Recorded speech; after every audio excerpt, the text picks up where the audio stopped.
Captain Jake Morrison wiped the sweat from his forehead as he checked the cargo manifest again. The numbers still looked wrong. 17 tons of medical supplies, 40 tons of construction materials, and 3 tons of coffee beans. The coffee was his own addition. The outer colonies always paid extra for real Earth coffee, and Jake needed every credit he could get to keep his ship running. The New Horizon was not much to look at. She was 30 years old, patched in a dozen places, and her engines made strange noises when pushed too hard. But she was his ship, and she had never let him down. Jake had bought her with his military pension after leaving the Marine Corps. That was 5 years ago, and he had been hauling cargo across the outer rim ever since. His second-in-command, Lisa Park, walked onto the bridge carrying 2 cups of coffee. She was younger than Jake, maybe 35, with short black hair and sharp eyes that missed nothing. She had been a Navy officer before joining his crew, and Jake trusted her judgment completely. "The nav computer is acting up again," Lisa said, handing him a cup. "Might need to stop at Kepler Station for repairs." Jake took a sip of the hot coffee and nodded. "Add it to the list." "Right after we fix the air recycler, the gravity generator, and that hole in cargo bay too." Lisa smiled. "At least the hole lets in fresh air." "Fresh vacuum, you mean?" They both laughed. It was an old joke, but it still made Jake feel better about their situation. Running an independent cargo ship was hard work, and the money was never enough. The big shipping companies had faster ships and better contracts. Jake and Lisa were left with the jobs nobody else wanted, hauling supplies to colonies so far out that most people forgot they existed.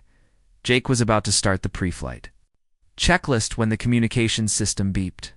The sound was different from the usual cargo updates or weather reports. This was an emergency signal, broadcast on all Federation channels. "That's strange," Lisa said, moving to the comm station. "Emergency broadcasts are usually for ship accidents or solar storms." Jake watched as Lisa brought up the message. The screen filled with symbols he did not recognize, then switched to English.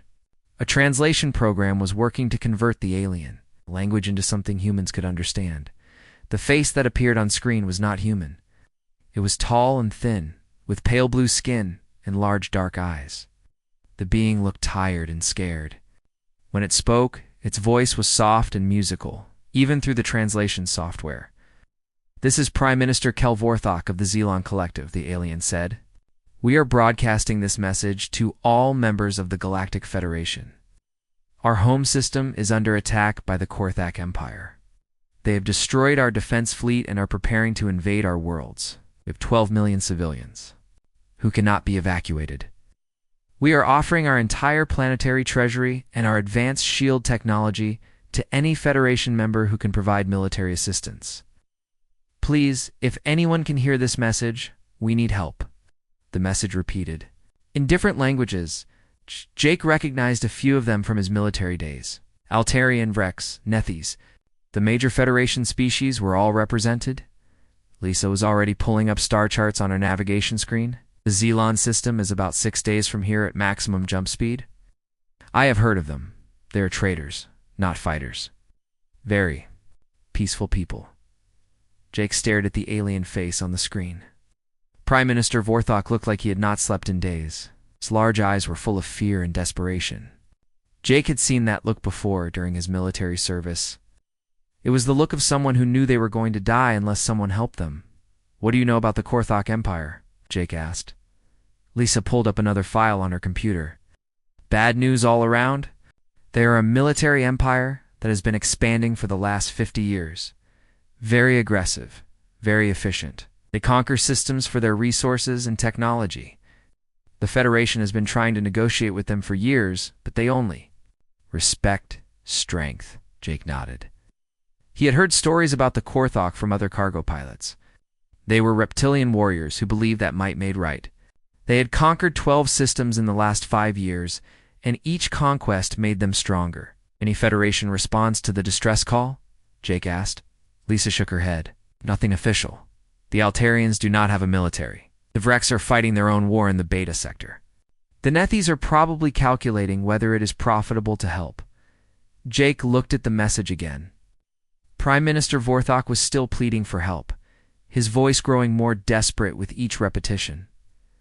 12 million civilians, men, women, and children, who would die if nobody came to help them. Jake thought about his own military service.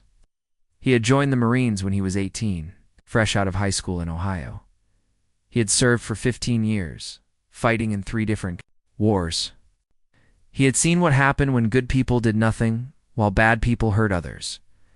He had sworn an oath to protect the innocent, and that oath did not have an expiration date. "Lisa, plot a course for the Xelon system," Jake said. Lisa turned to look at him. "Jake, we are a cargo ship. We have 2 small defense guns and a hold full of medical supplies. What can we do against a military empire?" Jake stood up and walked to the communications station. "Maybe nothing, but we have to try." He activated the broadcast system and adjusted the frequency to match the Xelon distress call. His hands were steady as he prepared the message that would change everything. "This is Captain Jake Morrison of the human vessel New Horizon," he said into the microphone. "Message received, Xelan Collective. The humans are coming." Jake cut the transmission and turned to Lisa. She was staring at him with a mixture of admiration and concern. "Earth Command is going to be very unhappy about this," she said. "Earth Command can file a complaint. Plot the course, Lisa. We have people to save." Lisa smiled and turned back to her navigation computer. Course plotted for the Xelan system. Jump engines are warming up. Jake sat back in his captain's chair and watched the stars outside his window. In a few minutes, they would jump to hyperspace and begin a journey that would take them far from the safe shipping routes of human space. He did not know what they would find when they reached the Xelon system. He did not know if they could make any difference at all, but he knew they had to try. As the New Horizon prepared to jump, Jake's message was spreading across human space. Other cargo pilots were picking up the transmission and passing it along. Military veterans living on the outer colonies were hearing the call and remembering their own oaths. Ship captains who had never seen combat were looking at their crews and asking if they wanted to make a difference. By the time the New Horizon disappeared into hyperspace, 12 other human ships had changed course for the Xelon system. By the end of the day, that number had grown to 30. By the end of the week, it would be over 100. The aliens had called for help, and the humans were coming. They did not know what they were getting into, but they were coming anyway. Because that was what humans did when innocent people were in danger. They helped. The jump to hyperspace took 6 days. During that time, Jake Morrison watched his communications board light up with messages from across human space. Ship after ship was changing course to join them. Most were cargo haulers like himself, but some were passenger liners, mining ships, and even a few old military vessels that had been sold to private owners. Lisa. Park spent those 6 days trying to learn everything she could about the Xelan Collective and the Korthok Empire. What she found worried her. "The Xelans have never fought a war," she told Jake as they sat in the ship's small galley, eating dinner on their 5th day in hyperspace. "Their entire civilization is built around trade and diplomacy. They solve problems by talking, not fighting." Jake cut a piece of synthetic steak and chewed it slowly. The food on cargo ships was never very good, but it kept them alive. What about their military? They do not really have one.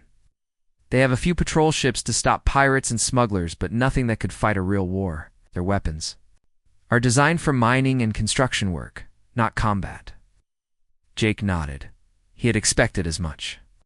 Most peaceful species in the galaxy had never needed to develop serious military forces. The Federation was supposed to protect them, but the Federation moved slowly and carefully. By the time they decided to act, the Xelans would be conquered or dead. "Tell me about their homeworld," Jake said. Lisa pulled up a file on her tablet and showed him pictures of Zephyr Prime. Jake whistled softly. The planet was beautiful beyond anything he had ever seen. Crystal blue oceans, floating cities that looked like works of art, and forests that seemed to glow with their own light. The gravity was only 60% of Earth normal, and the weather was always perfect. "It looks like paradise," Jake said. "It is paradise. That is the problem. The Xelans evolved on a world where nothing tried to kill them. No dangerous animals, no extreme weather, no natural disasters. They have never had to fight for survival. Jake thought about his own homeworld. Earth was not paradise. It was a world of hurricanes and earthquakes, poisonous snakes and hungry tigers. Humans had learned to survive by being smarter, faster, and more aggressive than everything else that wanted to eat them. It was a hard way to grow up, but it had made humans very good at staying alive. "What about the Korthok?" Jake asked. Lisa's expression grew darker. "They are the opposite of the Zealands. They evolved on a desert world with limited resources and constant tribal warfare. They believe that the strong should rule the weak. Their entire culture is based on military conquest." She showed him pictures of Korthok warriors. They were reptilian beings, about 7 feet tall, with thick scales and powerful claws. Their eyes were yellow and cold, and their mouths were full of sharp teeth. They looked like creatures designed for killing. "They have conquered 12 systems in the last 5 years, Lisa continued. "Each time, they offer the same choice: surrender and become slaves, or fight and be destroyed. Most species choose to surrender, but not the Zealands. The Zealands tried to negotiate. They offered the Korthok trade agreements, technology sharing, even tribute payments. The Korthok response was to destroy their negotiation ship and demand total surrender." Jake finished his dinner and leaned back in his chair. The situation was worse than he had thought. The Zealands were gentle beings who had never learned to fight, facing an enemy that lived for war. It would be a massacre, unless the humans could change the odds. On the 6th day, the New Horizon dropped out of hyperspace at the edge of the Zealand system. Jake had expected to find a few other human ships waiting for them. Instead, he found himself looking at the largest collection of human vessels he had ever seen in one place. "Lisa, how many ships are out there?" Jake asked, staring at his scanner. "Display." Lisa was working frantically at her station, trying to count the contacts. "I am reading 87 human ships, with more arriving every few minutes." "Jake, this is incredible. I have never seen anything like this." The communications board was filled with messages from the arriving ships. Cargo haulers from the rim colonies, passenger liners from the core worlds, mining ships from the asteroid belts. There were even a few ships Jake recognized from his military days. Old destroyers and cruisers that had been decommissioned and sold to civilian owners. "New Horizon, this is the cargo ship Mountain View," came a voice over the radio. "Good to see you, Morrison. I served under you on Kepler 7. Captain Dan Miller, remember me?" Jake smiled. He did remember Miller, a good Marine, who had saved Jake's life during a pirate attack 5 years ago. "Good to see you too, Dan. What brings you out here?" "Same. The thing that brought you, I think. Heard your message and figured the Zealands could use some help." Similar messages came from dozens of other ships. Veterans who remembered their oaths, civilian captains who could not stand to see innocent people suffer, colonists who knew what it was like to be far from help when danger came calling. They had all heard Jake's simple message and decided to act. A new voice came over the radio, official and angry. "All human vessels, this is Admiral Frank Cole of Earth Defense Command. You are all in violation of Federation neutrality laws. Return to your previous destinations immediately." Jake looked at Lisa, who shrugged. Earth Command finally noticed. We were gone. Jake activated his radio. "Admiral Cole, this is Captain Morrison. With respect, sir, these are Federation citizens asking for help. We are going to provide it. Morrison, you are a civilian cargo captain. You have no authority to speak for humanity in this matter. Stand down immediately." "No, sir. I am a citizen of the Federation, and these people need help. We are going to give it to them." There was a long silence on the radio. Finally, Admiral, Cole spoke again, his voice tired. "Morrison, you and every captain out there could be court-martialed for this?" "Yes, sir. We understand that." Another silence. Then, to Jake's surprise, the Admiral's voice came back with something that might have been pride. "Well, since you are all already there, you might as well do it right. I am sending you the tactical files on Korthok military doctrine. Try not to get yourselves killed." The files arrived a few minutes later. Jake and Lisa studied them while the human fleet continued to grow. The Korthok were powerful and experienced, but they followed predictable patterns. They always attacked the same way, using overwhelming force to crush enemy resistance quickly. They have never faced guerrilla warfare, Lisa observed. Every enemy they have fought has either surrendered immediately or tried to match them in direct combat. Jake nodded. They do not know how to fight an enemy that refuses to play by their rules. A new signal appeared on their scanners. It was a Zealand ship, approaching slowly and broadcasting friendship codes. Jake opened a channel. Human vessels. This is transport ship Gentle Current. Prime Minister Vorthok requests permission to come aboard and speak with your leaders. Jake looked around at his small, battered cargo ship and laughed. Tell the Prime Minister he is welcome aboard the New Horizon. We are not much, but we are what he has got. 30 minutes later, Jake Morrison found himself face to face with an alien leader who was both desperate and terrified. Vorthok was even taller and thinner than he had appeared in the distress message, with skin so pale it was almost transparent. His large dark eyes seemed to take up half his face, and his hands shook as he spoke. Captain Morrison, I must thank you for responding to our call. But I fear there has been a misunderstanding. We requested military assistance from the Federation. You appear to be civilian merchants. Jake smiled. We are civilian merchants, Prime Minister. But most of us used to be soldiers, and all of us are here to help. The alien leader looked around the cramped bridge of the New Horizon, taking in the patched hull plates and jury-rigged equipment.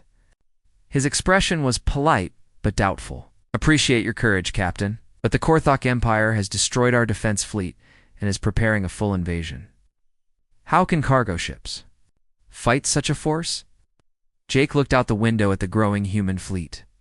More ships were arriving every hour, each one carrying people who had dropped everything to help strangers they had never met. It was not the biggest fleet in the galaxy or the most advanced, but it was something the Korthok had never seen before. Prime Minister Jake said, "Let me tell you about humans." Jake Morrison looked at Prime Minister Vorthok and tried to find the right words. How do you explain to a peaceful alien what it means to come from a world that tries to kill you every day? Prime Minister, where I come from, every living thing is either food or something that wants to eat you. Our planet has storms that can destroy cities, earthquakes that can split mountains, and animals that hunt in packs. Humans learn to survive by being smarter than everything else. The Zealon leader tilted his head, confused. But surely your people learned to live in harmony with nature as we did. Lisa Park laughed, but not in a mean way. Prime Minister, nature on Earth does not want harmony. It wants to kill us, so we learn to kill it first, Jake continued. We learn to work together because alone we die. We learn to plan ahead because, if we do not, we starve. We learn to fight because everything else fights us. Most importantly, we learn to think like our enemies. I do not understand, Vorthok said. What does this have to do with fighting the Korthok? Jake activated the tactical display and showed the Prime Minister the files Admiral Cole had sent. The Korthok always attack the same way. They come straight at their target with overwhelming force. They expect their enemies to either surrender or meet them head-on in battle. It has worked for them because every species they have conquered thinks like they do. Humans think differently. Very differently. We do not fight fair, Prime Minister, we fight to win. Over the next 3 days, the human fleet moved into the Zealon system and began preparing for war. What the Zealon saw shocked them to their core. The humans did not set up defensive positions around the important planets. Instead, they scattered their ships throughout the asteroid belt and began turning space rocks into weapons. Mining ships that normally harvested or were now planting explosives inside asteroids and programming them to crash into enemy vessels. Lieutenant Ben Carter, a young tactical officer from the destroyer Defiance, explained the strategy to a group of horrified Zealand officials. We are not going to meet them in open battle. We are going to hit them from every direction at once, then disappear before they can shoot back. But that is not honorable combat, protested Zealand Defense Coordinator Nala Windwhisper. There are rules of warfare that all civilized species follow. Carter smiled grimly. Prime Minister, the Korthak stopped following rules when they decided. To conquer your people, we are going to show them what happens when they pick a fight with someone who grew up fighting for their life. The humans began teaching the Zealands tactics that seemed insane to the peaceful aliens. They showed them how to booby-trap their own cities, how to hide weapons in civilian areas, and how to make every street corner a potential ambush site. Dr. Amy Wells, a scientist from the research ship Discovery, spent her time studying captured Korthok equipment and biological data. What she found gave the humans a crucial advantage. The Korthok have excellent forward vision and fast reflexes, she explained to Jake and the other human commanders. But they have poor peripheral vision and slow turning speed. Their entire military doctrine is based on direct frontal attacks because that is what their bodies are designed for. So they literally cannot see attacks coming from the sides. Asked Captain Susan Reed of the cargo ship Iron Will. Not easily. Their eyes are positioned for hunting prey that runs away in straight lines. They've never evolved to deal with enemies that attack from multiple angles simultaneously. Jake studied the biological reports with growing excitement. The Korthok were formidable warriors, but they had a blind spot. And humans had spent thousands of years learning how to exploit blind spots. The first test of human tactics came when Korthok scout ships entered the system. The reptilian warriors expected to find either a surrendered population or ships lined up for conventional battle. Instead, they found empty space and silence. The Korthok scouts spread out to search for the defensive fleet. Ow. That was when the humans struck. 3 small cargo ships appeared from behind an asteroid and opened fire on the lead Korthok vessel. The enemy ship turned to engage, but the human ships were already gone, disappearing behind another asteroid. Before the Korthok could pursue, 2 more human ships attacked from a completely different direction.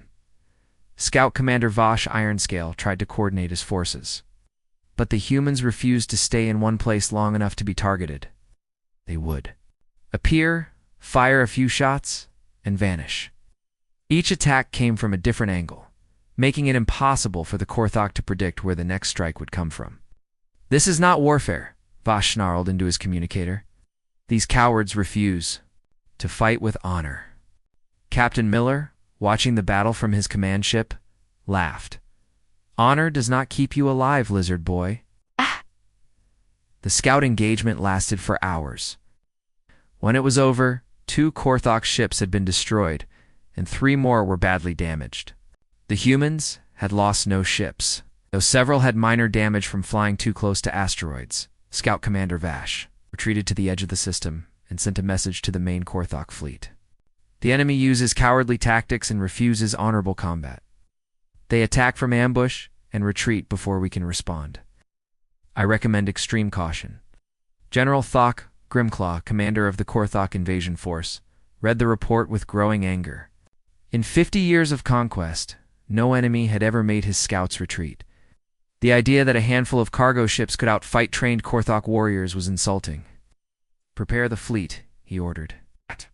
"We will show these cowards what real warfare looks like." Back in the Zealand system, the humans were preparing for the main assault. They had turned the asteroid belt into a maze of hidden weapons and false targets. Every piece of space debris had been examined and either weaponized or moved to create better ambush positions. The Zealands watched in amazement as their peaceful system was transformed into a death trap.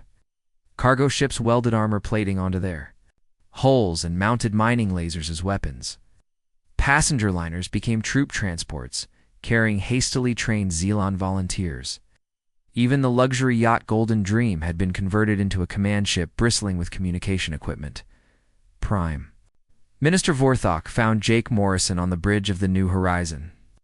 Studying tactical displays and coordinating with other human captains, the alien leader looked exhausted but determined. "Captain Morrison, I owe you an apology. When you first arrived, I thought you were just merchants pretending to be soldiers. I see now that I was wrong." Jake looked up from his charts. "What do you see, Prime Minister? I see people who think 3 steps ahead of their enemies. I see warriors who fight with their minds as much as their weapons. I see hope for my people. We're not warriors, Prime Minister. We are survivors, and we are very good at it." Warthok nodded slowly. "The Korthok main fleet will be here in 2 days. You ready?" Jake looked out at the asteroid field where 100 human ships were hiding, waiting for the enemy to come within range. He thought about the mining charges planted inside asteroids, the false signals broadcasting from empty space, and the carefully planned ambush points that would turn the Korthok's strength against them. "We are ready," he said. "The question is, are the Korthok ready for us?" 2 days later, General Thok Grimclaw arrived with 300 warships and 50,000 Korthok warriors, expected to find a beaten enemy ready to surrender. Instead, he found himself entering the most sophisticated trap ever laid by human minds. The Battle of Zephyr Prime was about to begin. And for the first time in their history, the Korthok Empire was about to learn what it meant to fight an enemy that refused to play by the rules. The humans had turned war into a science, and they were very good scientists. General Thok Grimclaw stood on the bridge of his flagship, the massive battleship Iron Fang, and surveyed the Zealand system through his tactical displays. 300 Korthok warships spread out behind him in perfect formation. It was the largest invasion force the Empire had assembled in 10 years. "Begin the standard assault," he ordered his officers. "Target their major cities and military installations. These aliens will surrender within hours." The Korthok fleet moved forward in their traditional formation. It's a massive wedge of warships designed to overwhelm any opposition with pure firepower. It had worked against 12 different species.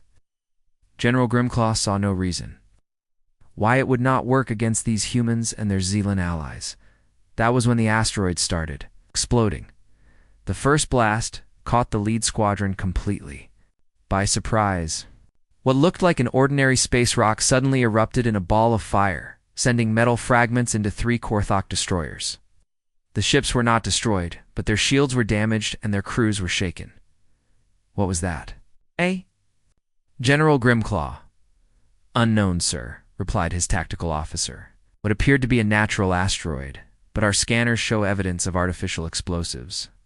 Before Grimclaw could respond, more asteroids began exploding around his fleet. These were not random explosions. They were carefully timed to drive his ships into specific areas where human vessels waited in ambush. Captain Jake Morrison watched the Korthok fleet react to the asteroid explosions from his hiding place behind a large space rock. Was going exactly as planned. The enemy was moving in predictable patterns, trying to avoid the exploding asteroids by flying through the gaps the humans had left for them. "All ships, this is Morrison." He broadcast on the human command frequency. "Wait for them to enter the kill zone. Remember, hit hard and get out fast." The Korthok fleet was strung out now, their perfect formation broken by the need to avoid the exploding asteroids. Individual ships were moving through narrow corridors of safe space, exactly where the humans wanted them. Lieutenant Ben Carter, commanding a group of converted cargo ships, watched his scanner as a Korthok cruiser entered. His ambush zone. "All units, target the cruiser." "Fire on my mark." The Korthok cruiser was expecting to face enemy ships in front of them. They were not expecting to be attacked from above, below, and both sides simultaneously. 6 human ships opened fire at once, their mining lasers and improvised weapons striking the enemy vessel from every direction. The Korthok crew tried to return fire, but their weapons were designed for frontal combat. By the time they could turn to face one group of attackers, the humans were already gone, and another group was shooting at them from a different angle. "This is impossible," snarled the cruiser captain, as his ship shook under repeated impacts. "Where are they coming from?" His question was answered when 3 cargo ships appeared directly beneath his vessel and fired their weapons straight up into his ship's weakest point. The cruiser's shields collapsed and its engines exploded. The great warship went dead in space, floating helplessly, while the human ships disappeared back into the asteroid field. Similar scenes were playing out all across the battlefield. The Korthok were learning that their traditional tactics were useless against an enemy that refused to fight fair. Every time they tried to engage the humans directly, their targets would vanish and new attackers would appear from unexpected directions. On the surface of Zephyr Prime, Colonel Ryan Hayes was preparing for the ground invasion he knew was coming. The Marine officer had been given command of a mixed force of human volunteers and Zealand civilians who had learned to fight in the past few days. Remember what we taught you, Hayes, told a group of young Zealons who were setting up defensive positions. In the capital city, do not try to stop them with force. Make them pay for every street, every building, every room. Slow them down and make them angry. Angry enemies make mistakes. The Zealons had been horrified when the humans first explained urban warfare tactics. The idea of turning their beautiful cities into battlefields went against everything they believed.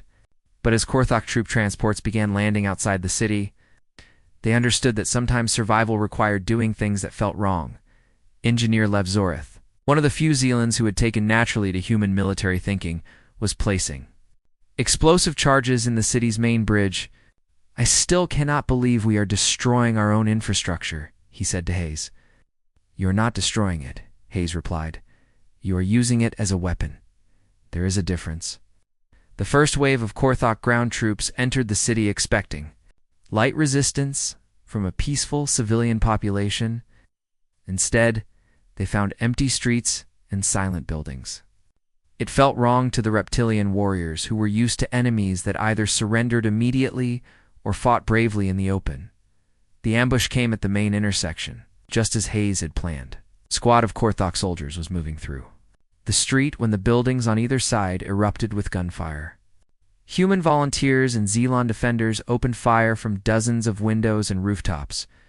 Catching the enemy in a deadly crossfire, the Korthok tried to take cover and return fire, but their enemies were already moving to new positions.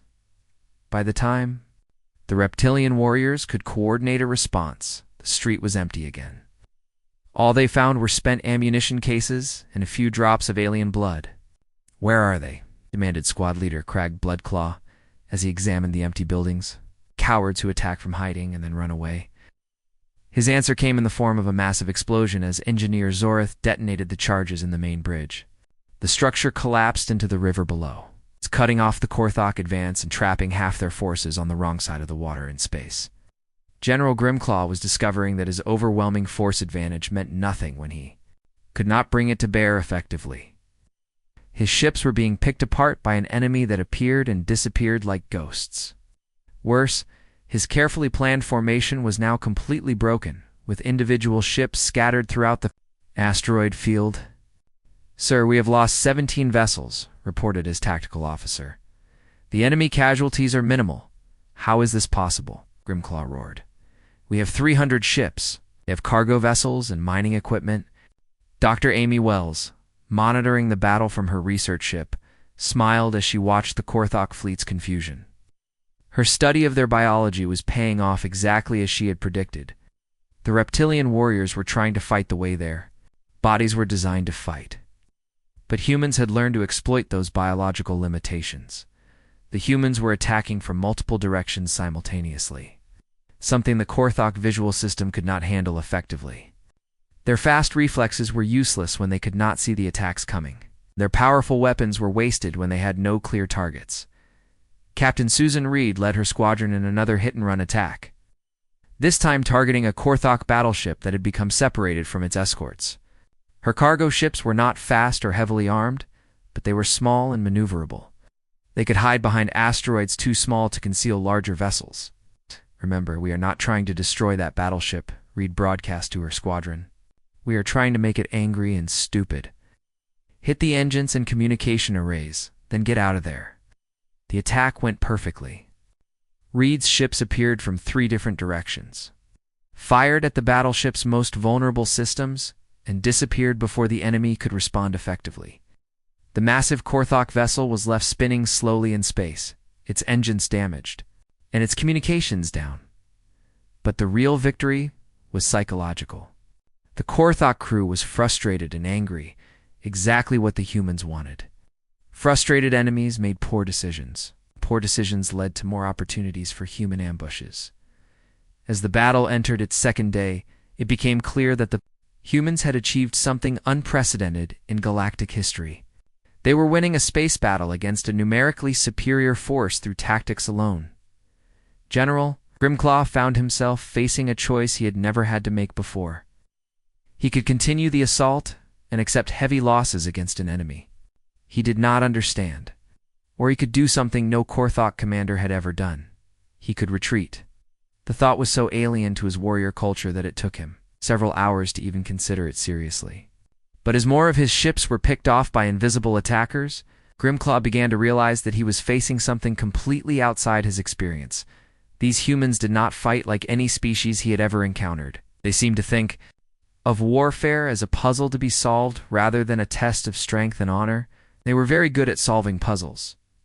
On the bridge of the New Horizon, Jake Morrison was coordinating the next phase of the human strategy. The Korthok fleet was wounded and confused, but it was still dangerous. The time had come for the most audacious part of their plan. "Lisa, are you ready for the infiltration mission?" he asked his second-in-command. Lisa Park nodded as she checked her equipment one final time. The captured Korthok transponder codes should get us close to their flagship. After that, it is up to Kelly and her team. Sergeant Kelly Brooks floated in the darkness of space, watching the massive Korthok flagship through her helmet display. The Iron Fang was 3 times larger than any human ship, bristling with weapons and armor.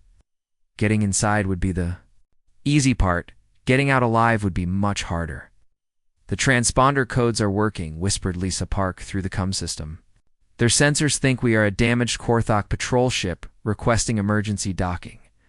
Kelly checked her equipment one more time. She carried no weapons, only a small data pad containing false intelligence reports that Dr. Amy Wells had carefully crafted.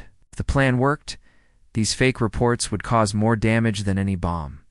The stolen Korthok shuttle docked with the flagship without challenge. Kelly and 2 other volunteers, former Marines named Carl Davis and Tony Martinez, made their way through the ship's corridors wearing captured Korthok armor. The reptilian suits were uncomfortable and smelled terrible, but they hid the humans' appearance. The Korthok crew was too busy fighting the battle to pay attention to 3 more soldiers moving through their ship. Kelly's team reached the main computer center without being challenged. The humans had studied Korthok technology for days, learning how their systems worked. "Remember, we are not here to destroy anything," Kelly whispered as she connected her data pad to the enemy computer. "We are here to make them destroy themselves." The false intelligence began uploading into the Korthok military network. According to the fake reports, a massive Federation fleet was approaching from the far side of the system. The reports claimed that over 500 ships, including the most powerful vessels in the galaxy, would arrive within hours. Dr. Wells had been very careful about the details. The fake fleet included ship names from real Federation databases, command structures that matched actual military doctrine, and approach vectors that would make sense to Korthok tactical computers.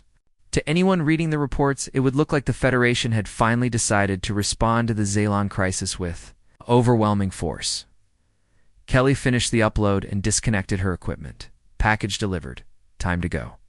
The 3 humans made their way back to their shuttle, moving quickly but carefully through the enemy ship. They were almost at the docking bay when an alarm began sounding throughout the flagship. "Intruder alert," announced a Korthok voice over the ship's communication system. "All personnel report to security stations." Kelly's heart raced as reptilian soldiers began running through the corridors. Had they been discovered? Were the Korthok looking for human infiltrators? Then she heard the rest of the announcement. "Long-range sensors have detected incoming Federation reinforcements. All ships prepare for immediate tactical withdrawal." Kelly smiled inside her stolen helmet. The false intelligence was working even faster than they had hoped. On the bridge of the Iron Fang, General Thok Grimclaw stared at the tactical reports with growing alarm. The intelligence data was clear and detailed. A massive Federation fleet was approaching, led by ships powerful enough to destroy his entire invasion force. "How long until the Federation fleet arrives?" he demanded. "Approximately 6 hours, sir," replied his intelligence officer. "The reports indicate they have been traveling for days to reach us." Grimclaw felt his blood turn cold. His fleet was already damaged from fighting the humans. His ships were scattered throughout the asteroid field, his crews were exhausted, and his ground forces were bogged down in brutal urban combat on Zephyr Prime. If a fresh Federation fleet arrived now, it would be a massacre. "Signal all ships," he ordered. "Begin immediate withdrawal to the edge of the system. Recall all ground forces." "Are you ordering a retreat?" The words hit Grimclaw like a physical blow. In 50 years of conquest, No Korthok force had ever retreated from battle. The Empire's entire reputation was built on their willingness to fight to the death rather than show weakness. But Grimclaw was also a practical military commander. There was no honor in leading his forces into a trap that would destroy them all. Better to withdraw now and return with reinforcements than to lose everything in a hopeless battle. "We are conducting a tactical withdrawal," he said carefully. "We will return when we have assessed the strategic situation."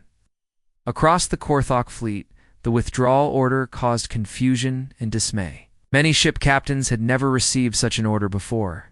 Some requested confirmation, thinking there had been a communication error. Others began moving immediately, grateful for any excuse to escape the nightmare of fighting an enemy they could not understand. On the surface of Zephyr Prime, Colonel Ryan Hayes watched in amazement as the Korthak ground forces suddenly began retreating to their landing zones. The reptilian warriors who had been fighting fiercely just hours before were now pulling back as fast as they could move. "What is happening?" asked Engineer Lev Zorith, who had become one of Hayes' most trusted advisors during the battle. "I think our friends in space just pulled off the greatest magic trick in military history," Hayes replied with a grin. "The Korthok evacuation was hasty and poorly organized. The reptilian commanders were so focused on getting their forces off the planet that they abandoned equipment, supplies, and even wounded soldiers. The disciplined military machine that had conquered 12 systems was falling apart under pressure it had never faced before." Jake Morrison watched the enemy retreat from the bridge of the New Horizon and felt a mixture of relief and amazement. The plan had worked better than anyone had dared hope. The mighty Korthok Empire, faced with an enemy that refused to fight by their rules, had chosen to run rather than risk total defeat. "Jake, we are getting a message from the Korthok flagship," Lisa reported. "General Grimclaw wants to speak with you directly." Jake raised an eyebrow. "Put him through." The face that appeared on the screen was that of a frustrated and angry reptilian warrior. General Grimclaw's yellow eyes burned with rage, but there was also something else there. Respect, perhaps, or at least recognition of a worthy opponent. "Human commander," Grimclaw said, his voice filled with barely controlled emotion. "You have fought well, but do not think this victory makes you our equals. We will return with greater forces." Jake looked at the Korthok general and saw something that surprised him. Behind the anger and threats, he saw fear, not fear of death or defeat, but fear of the unknown. The Korthok had built their entire culture around the idea that they were the ultimate warriors. Now they had been outfought by cargo ship captains and civilian volunteers. General Grimclaw Jake replied calmly, "We never wanted to be your enemies. We came here to help the Zealands, nothing more. If you leave them in peace, we have no quarrel with you. You dare offer terms to the Korthok Empire? I am offering you a choice. You can keep trying to conquer peaceful species who will call for help, and we will keep coming to stop you. Or you can find a better way to solve your problems." The connection ended abruptly as Grimclaw cut the transmission. Jake could imagine the reptilian general's fury at being lectured by a human cargo captain. But he could also imagine the general thinking about what had happened here and wondering if there might be truth in the human's words over the next several hours. The Korthok fleet completed its withdrawal from the Zelon system.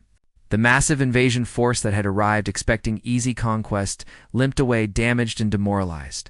For the first time in their history, Korthak Empire had been forced to retreat without achieving their objectives. Prime Minister Vorthok found Jake Morrison in the New Horizons small galley, sharing coffee with his crew and trying to process what had just happened. The Zealand leader looked different than he had a week ago. The fear was gone from his large eyes, replaced by something that might have been wonder. "Captain Morrison, I do not know how to thank you. My people are safe because you answered our call for help." Jake shook his head. "Prime Minister, we all answered that call. Every human who came here, every Zelon who learned to fight, every person who refused to let innocent people suffer. This was not one person's victory." "What will happen now?" Vorthok asked. "Will the Korthok return?" "Maybe," Jake admitted. But if they do, they will find something different than what they expect. Your people have learned that they can defend themselves, and the galaxy has learned that humans will come when peaceful species call for help. Dr. Amy Wells looked up from her datapad where she was analyzing the battle reports. The interesting thing is that we did not really defeat the Korthok militarily. We confused them, made them fight in ways their biology and culture were not designed for. They retreated not because they were beaten, but because they did not understand what was happening. Is that enough? Asked Vorthok. For now, Jake replied. But the real victory will come if they learn from this experience. If they realize that there are better ways to solve problems than conquest and war. 3 months later, Jake Morrison was back to hauling cargo across the Outer Rim. But his ship now carried a very different kind of cargo. Diplomatic pouches traveled between human and Xelon worlds. Xelon students went to human colonies to study military strategy and survival skills. Human engineers went to Xelon worlds to help design better defensive systems. Most importantly, his ship carried Korthok delegations,